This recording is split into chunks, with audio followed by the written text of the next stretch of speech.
Here we are with our well finished and topped off, and this is quite a story. It's too good not to tell.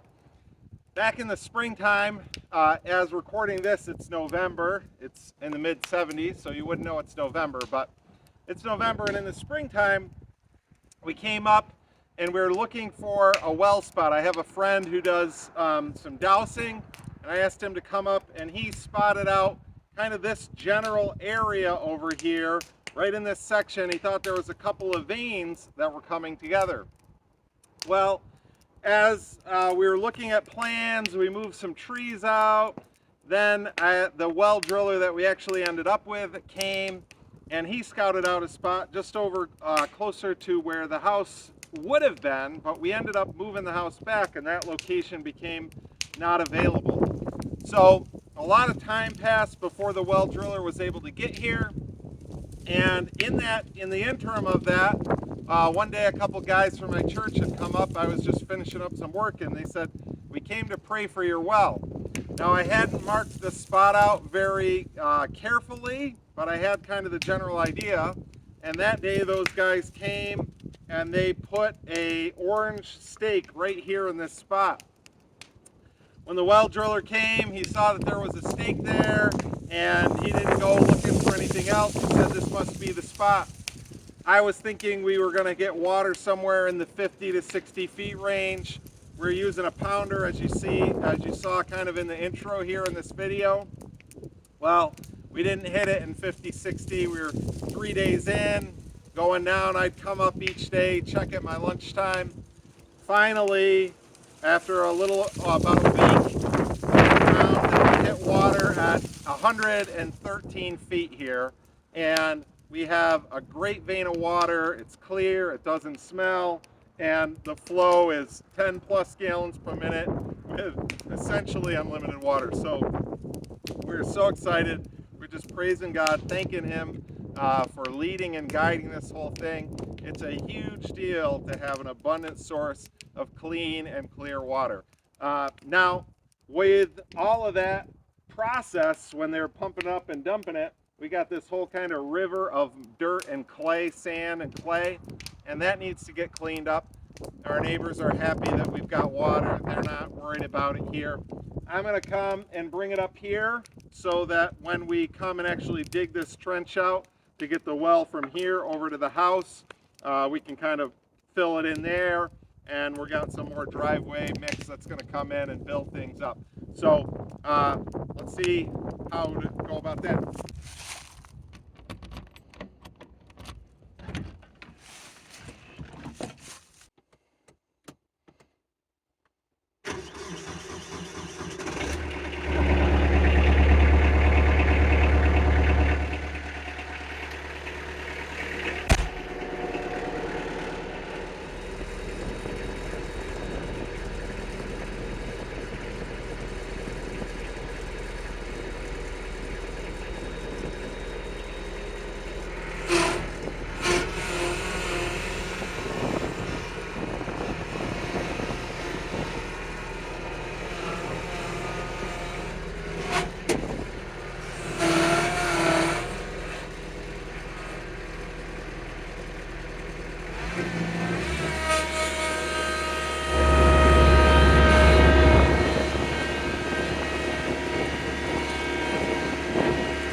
not too bad for my first time using the bucket, and got it cleaned up pretty nice here.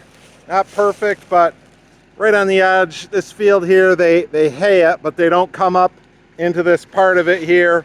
And we got a good pile. We can use all of that material up here in some different areas there. So this is the new machine. I've been looking for about a year on Marketplace and looking at these Kubota tractors, and this is a Kubota B3030. It has 510 hours when we got it. I got it with the bucket, forks, a brush hog, and a snow blower. That's really the big thing for this property. We have about a 1,200 foot driveway, and we have a 63 or 64 inch two-stage snow blower to come on it. So the local tractor company, Evans Equipment, is coming out here next week, pick it up. They're going to do a full service on it. They're going to service the snow blower, get it ready. We've got 30 acres here, and we really need this type of equipment, and we found a good deal on it. Looked for a long time, and really glad to have it, and I'm just getting used to it and getting started with it. So if you have any tips or suggestions from running a tractor, feel free to leave them in the comments. I'm really trying to learn as much as I can. So that's it for this one. Thanks for checking it out. We'll catch you on the next one.